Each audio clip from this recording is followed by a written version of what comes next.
존경하는 국민 여러분, 안녕하십니까? 대구 수성구 출신 더불어민주당 국회의원 김부겸입니다. 대통령이 탄핵되었습니다. 우리 헌정사에 처음 있는 일입니다. 1000만이 넘는 촛불 민심이 불공정하고 정의롭지 못한 나라를 근본적으로 다시 바로 세우라고 명령하신 겁니다. 존경하는 국민 여러분, 선거가 무엇입니까? 잘하면 다시 기회를 주고 잘못했으면 뽑지 말아야 합니다. 잘해도 찍어주고 못해도 찍어주다 보니까 보수 정당이 저렇게 국민 무서운 줄 모릅니다. 이번 기회에 정신을 차리고 자세를 가다듬으라는 의미에서도 매를 드셔야 합니다. 그것이 선거입니다. 맨날 북한 끌어다 종북 좌파 탄핵이나 하고 노동자들 비난하고 재벌들 편들고 그런 게 제대로 된 보수의 모습은 아니지 않습니까? 존경하는 국민 여러분, 지난 몇 차례의 대선과 이번 대선은 다른 점이 있습니다. 종래에는 여당 후보와 야당 후보가 팽팽했습니다. 그런데 이번 선거는 야당 유력 후보 간의 1, 2위 경쟁, 좀 더 솔직하게 표현하면 문재인 후보를 대통령으로 지지하느냐 반대하느냐가 쟁점인 선거가 되었습니다. 아시겠지만 저도 민주당 당내 대통령 후보 경선에 나섰던 주자였습니다. 그런데 스스로 하차했습니다. 역부족이었습니다. 그런 제가 요즘 새벽 6시에 나가 밤 늦도록 문재인 선거운동을 하고 있습니다. 대구, 경북 구석구석을 돌면서 호소하고 있습니다. 경북 소도시의 텅 빈 노타리에서 서서 하기도 하고 5일장 장터 앞에 10명만 모여 있어도 유세차를 세우고 연설을 합니다. 간곡히 문재인을 도와달라고 호소드리고 있습니다. 제가 왜 이렇게 죽기 살기로 문재인을 지지해달라고 뛰어다니겠습니까? 저 김부겸은 당내의 경쟁자이기 이전에 더불어민주당의 당원이기 때문입니다.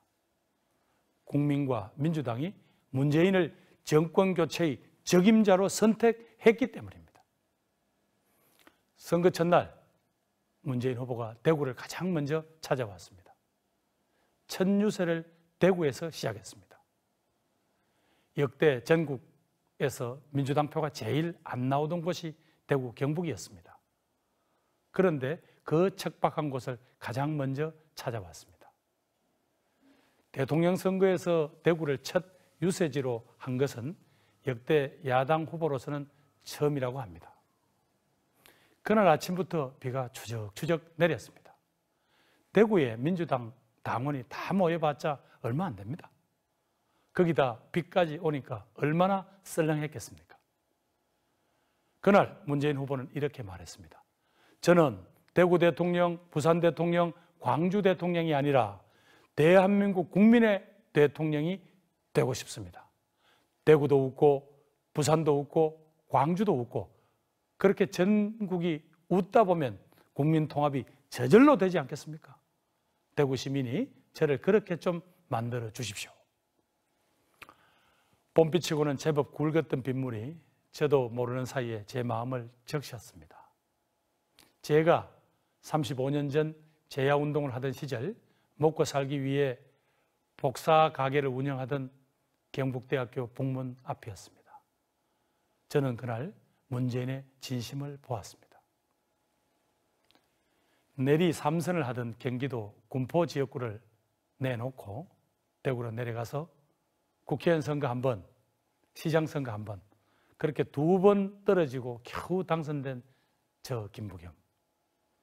지역주의에 맞서서 영호남이 화합하는데 앞장서는 그런 정치를 한번 해보겠다고 대단치도 않지만은 그래도 정치 생명을 걸었던 저에게 지역주의를 넘어 국민 통합의 대통령이 되겠다는 문재인 후보의 모습이 얼마나 고마웠겠습니까?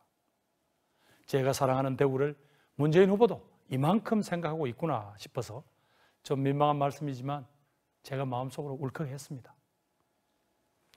자신에게 결코 우호적이지도 않고 지지율이 잘 나오지도 않는 직전 선거에서 결정적 패배를 안겼던 지역조차 그렇게 보듬는 모습을 보면서 저는 문재인의 포용력을 보았습니다. 그의 어진 마음을 보았습니다. 대통령이 탄핵되는 바람에 치러지는 선거인지라 그 과정에서 갈등이 첨예할 수밖에 없습니다. 그러나 끝나고 나면 모든 국민을 하나로 통합하는, 그래서 상처와 분열을 치유하는 대통령이 나와야 합니다. 다음 대통령은 어진 사람, 포용력을 갖춘 사람이어야 합니다. 저는 감히 단언합니다. 문재인이 바로 그 답이다, 이렇게 확신합니다. 존경하고 사랑하는 국민 여러분, 이제 선거 이후를 생각해 보아야 합니다. 여러분은 투표 바로 다음 날 5월 10일이죠. 그때 들어설 새 정권의 시대적 과제가 무엇이라고 생각하십니까? 저는 한 두 가지 과제를 뽑고 싶습니다. 하나는 적폐청산입니다. 그리고 또 하나는 국민통합입니다. 적폐청산이란 말은 사실 제가 별로 좋아하지 않습니다. 적폐는 과거의 잘못된 제도나 관행을 말합니다. 절대 사람이나 세력을 가리켜서 적폐라고 해서는 안 됩니다. 사람과 세력은 대화하고 통합해야 할 대상이지 청산의 대상이 아니지 않습니까? 새로 출범한 정권은 우리 대한민국을 불공정, 불균형, 불평등의 승자 독식 사회에서 시대적 과제인 공정한 사회, 정의로운 나라로 만들어야 합니다. 상식이 말 그대로 상식이 되고 특권과 반칙이 없는 세상을 만들어야 합니다. 그 추운 겨울날 1000만이 넘는 촛불이 보여준 민심은 단지 대통령 한 사람의 문제를 넘어서서 우리 사회 곳곳에 또아리를 틀고 불공정, 불평등을 당연시 여기며 국민의 이해와 공공의 이익보다는 자신들의 기득권 유지에만 골몰하는 모렴치하고 부패한 사회구조를 확 바꿔달라는 것이었습니다. 나라의 부를 독점하려는 재벌들의 탐욕을 멈추게 하고 권력과 특권을 당연시하는 검찰을 개혁하고 제왕적 대통령의 권력을 제한하고 분산하여 중앙정부의 집중된 권한을 지방정부로 이양 분권해야 합니다. 권력 집중과 자원 독점의 상징인 재벌공화국, 서울공화국, 검찰공화국을 확 뜯어 고쳐야 합니다. 새 정권의 또 다른 시대적 과제는 국민통합입니다. 국민을 통합하는 것이 정치입니다. 국론이 분열되고 국민들의 마음이 하나로 모아지지 못하면 어떠한 정치적, 경제적, 사회적 과제도 풀 수가 없습니다. 개혁은 더 멀어지게 됩니다. 우리 국민들은 IMF 국가 부도 사태 당시에 김대중 대통령의 눈물 어린 호소와 진정성을 믿고 집안에 쟁여둔 결혼반지, 돌반지까지 팔아서 한마음으로 국가 위기를 극복한 귀중한 경험을 가지고 있습니다. 그렇습니다. 국민 통합이야말로 개혁의 가장 확실한 동력입니다. 국민의 뜻과 마음이 모여야 대한민국 공동체의 운명을 위협하는 경제 위기를 근본적으로 치유하고 안보 위기에 제대로 대응할 수 있는 힘이 생깁니다. 존경하는 국민 여러분, 문재인 후보가 대통령이 되고 더불어민주당이 집권하더라도 완전히 새로운 대한민국을 만들기 위해서는 다른 당과의 연대와 연합은 필수입니다. 왜 그럴까요? 국민들의 절규에 가까운 국가 대개혁의 과제인 재벌개혁, 검찰개혁, 국정원개혁, 교육개혁 등을 하려고 하면 각종 관련 법안을 국회에서 통과시켜야 합니다. 최소한 국회 과반수 이상의 동의가 필요합니다. 그리고 선거법도 바꿔야 합니다. 국회의원들의 이해관계가 걸려있는 선거법은 헌법을 바꾸는 것만큼이나 어려운 정말 난제 중의 난제입니다. 무한 정쟁을 유발하는 성자 독식의 현행 소선거구 제도로는 더 이상 국민의 다양한 이해관계를 대변하는 그런 정당체제를 구성할 수가 없습니다. 국민의 의사가 국회 구성에 온전히 반영되는 그런 선거제도로 바꿔야 합니다. 그리고 무엇보다도 차기 정부는 개헌을 해야 합니다. 이미 문재인 후보는 내년 지방선거와 함께 개헌안을 국민투표에 붙이겠다고 공약했습니다. 이미 모든 후보들도 다 개헌을 공약했습니다. 그렇다면 어차피 개헌은 이루어지게 되어 있습니다. 어차피 해야 할 개헌이라면 확실히 그리고 너무 혼란스럽지 않게 추진해야 할 것입니다. 그러기 위해서는 원내 제1당인 민주당이 집권해야 개헌을 안정적으로 추진할 수 있습니다. 민주당이 집권해서 국민의당이나 정의당은 물론이고 바른정당까지 힘을 모아야만 개헌안을 국회에서 통과시킬 수가 있습니다. 따라서 연대와 대통합의 과제는 선거가 끝나자마자 들어설 새로운 정부의 최우선 과제가 될 수밖에 없습니다. 거기에 저 김부겸이가 전초병이 되어서 앞길을 터나가겠습니다. 그렇게 통합된 기운으로 나라의 근본을 다시 세우는, 다시는 이게 나라냐 하는 그런 절규가 나오지 않도록 하겠습니다. 존경하고 사랑하는 국민 여러분, 지금 우리 대한민국은 전례 없는 큰 위기를 맞고 있습니다. 사상 초유의 취업난으로 지금의 청년 세대는 유사 이래 부모 세대들보다 더 못 사는 세대가 될 것이라고 절규하고 있습니다. 600만이 넘는 자영업자들은 월세를 맞추느라고 자신의 인건비조차 가져가지 못하는 경우가 다반사이고 800만이 넘는 비정규직 노동자들은 하루하루 고용 불안에 떨며 내일을 계획할 엄두조차 내지 못하고 있습니다. OECD의 통계에 따르면 한국의 임금 노동자 4사람 중에 1사람이 노동빈곤층입니다.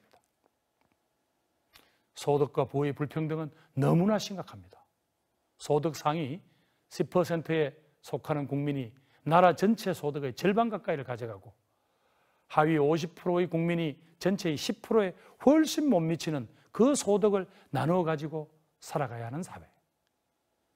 상위 10%의 국민이 국가 전체 자산의 66%를 가지고 있고 하위 50%의 국민이 겨우 2% 정도만을 가지고 있는 나라.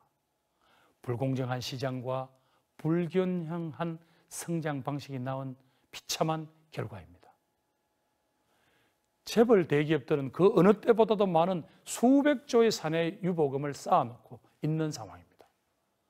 서민들의 가계부채는 급증하고 있고 수많은 중소상인들은 얼어붙은 경기 속에서 곧 가게 문을 닫을 수밖에 없는 한계 상황에서 신음하고 있습니다. 소수만이 잘 사는 사회, 중산층이 사라진 나라, 다수가 빈곤한 극단적 양극화의 사회, 계층 이동의 사닥다리가 무너진 사회, 이대로는 도저히 안 됩니다. 지금의 모습으로는 대한민국 공동체가 더 이상 지속될 수가 없습니다. 이러한 나라를 어떻게 우리 아들, 딸들에게 물려줄 수 있겠습니까? IMF 때보다도 더 어렵다는 경제 난국을 풀어갈 지혜와 용기와 결단이 필요합니다. 문재인이 누구보다도 이런 서민의 아픔을 잘 알고 있는 후보라고 저는 확신합니다. 존경하는 국민 여러분, 북한의 김정은 정권이 핵개발과 미사일을 발사함으로써 시작된 그 도발로 인해서 한반도의 위기는 지금 일촉즉발의 상황입니다. 그러나 정작 우리는 배제된 채 미국과 중국이 한반도 문제를 논의하는 기막힌 상황이 지금 우리가 처한 외교안보의 현실입니다. 대통령에 당선되자마자 준비기간도 없이 다음 날부터 바로 국정 운영을 떠맡아야 하는 상황입니다. 이럴 때 누가 대통령이 되어야 해요? 하루라도 빨리 나라가 안정되고 위기가 극복되겠습니까? 저는 국정의 한복판에서 미국, 일본, 중국, 러시아 등 주변국들과 한반도 문제와 국제관계를 다뤄본 풍부한 경험이 있는 문재인 후보라고 생각합니다. 무능한 보수 정권이 10년 동안 빚어낸 이 경제의 위기, 안보 위기의 극복을 위해서는 국민의 마음과 뜻을 한데 모으는 진정으로 국민을 통합을 만들 수 있는 그런 대통령이 필요합니다. 그동안 정쟁만을 일삼았다고 국민적 비난을 받고 있는 국회도 대화와 타협이 절실합니다. 현재 우리 국회는 4개의 당이 교섭단체를 이루고 있습니다. 그러나 이러한 국가 위기 시에는 원내 제1당이 책임지고 이 상황을 돌파하도록 하는 게 순리라고 봅니다. 이렇게 혼란스러운 시기를 맞아 한국 사회와 한국 정치가 똑바로 나아가게 하려면 문재인과 민주당에게 위기 극복의 책임을 맡기는 것이 가장 합리적 선택이라고 생각합니다. 아직도 민주당과 문재인 후보에게 마음을 열지 못하고 계신 분들께 호소드립니다. 역사의 수레바퀴를 되돌릴 수는 없습니다. 역사는 순리대로 쭉 가야 합니다. 그래야 세상이 빨리 안정됩니다. 여당이 잘못했으면 야당한테 기회를 주셔야 합니다. 작은 정당보다는 큰 정당이 쉽게 흔들리지 않습니다. 그런 상식과 순리로 판단한다면 이번에는 문재인에게 책임을 맡기는 것이 자연스럽지 않습니까? 문재인 후보에 대해 마음의 문을 열어주셔서 이 나라의 장래를 함께 고민해 주시기를 부탁드립니다. 어떤 분은 문재인 후보로는 안보가 불안하다고 말씀하십니다. 문재인 후보, 특전사 갔다 왔습니다. 말로만 안보, 그건 누가 못합니까? 북한을 당장이라도 무너뜨릴 듯이 호언장담했던 보수정권이 뭘 하나 해결했습니까? 국제정세가 그렇게 간단치 않다는 것 여러분들도 다 아시지 않습니까? 지금 최고의 안보 과제는 북한 정권의 핵과 미사일 도발로 야기되는 한반도 긴장 상황을 해결하는 것입니다. 예측 불허의 북한 정권을 상대로 하는 데는 채찍만으로 안 되고 당근만으로 안 된다는 거 이제 우리 국민들은 다 알고 계십니다. 이제는 한반도 주변 육자회담 당사국들과 긴밀한 협력과 대화를 통해서 북한 정권을 압박도 하고 달래기도 해야 하는 것이 최고의 안보입니다. 경제도 마찬가지입니다. 입만 10명 강성노조 때문에 경제가 다 죽게 생겼다고 주장하는 후보가 있습니다. 그래서 기업들의 길을 살려줘야 한다고 난리를 칩니다. 툭하면 대놓고 재벌 편을 듭니다. 그렇지 않습니다. 국가는 기업 편도 들고 노동자 편도 들어야 합니다. 어느 한쪽 편만 들 게 아니라 양쪽 다 이 나라 경제를 살리는데 없어서는 안 될 귀한 존재들입니다. 북한 문제도 그렇고 경제 문제도 그렇고 항상 균형 감각이 중요합니다. 그게 국가를 책임진 지도자의 올바른 자세일 것입니다. 균형 감각은 통합의 정치를 위한 대통령의 필수 덕목입니다. 문재인, 제야 변호사의 정의감이 있습니다. 청와대 비서실장의 경륜이 있습니다.